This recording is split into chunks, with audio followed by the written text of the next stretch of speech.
dear friends, do you know what makes you special today? Today is Lunar Day, to remember and learn about the qualitative changes that space travel has made in the field of science and technology. The memory of a great leap of humanity is being renewed. Today marks its 51st anniversary.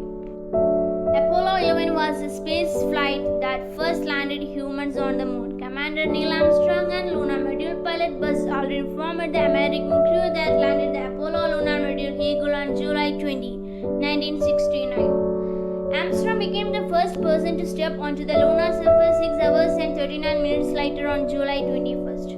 Aldrin joined him 19 minutes later. They spent about 2.25 hours together outside the spacecraft, and they collected 47.5 pounds, 21.5 kg of lunar material to bring back to Earth.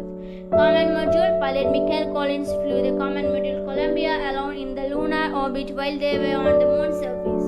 Armstrong and Aldrin spent 21 hours 36 minutes on the lunar surface at a site they named Tranquility Base before lifting off to reaching Columbia in lunar orbit.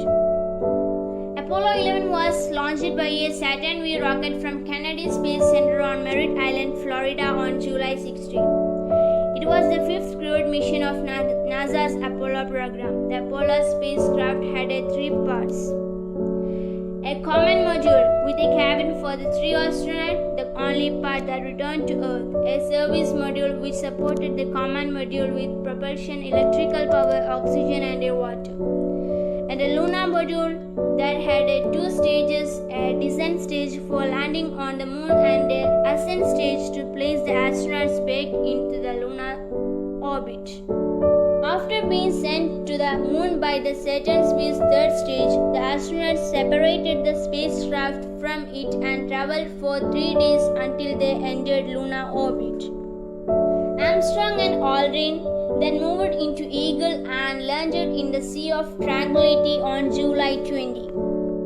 The astronauts used Eagle's ascent stage to lift off from the lunar surface and rejoin Collins in the command module.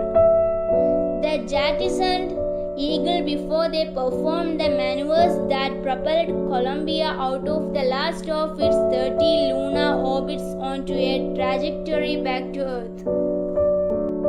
They returned to Earth and splashed down in the Pacific Ocean on July 24 after more than 8 days in space.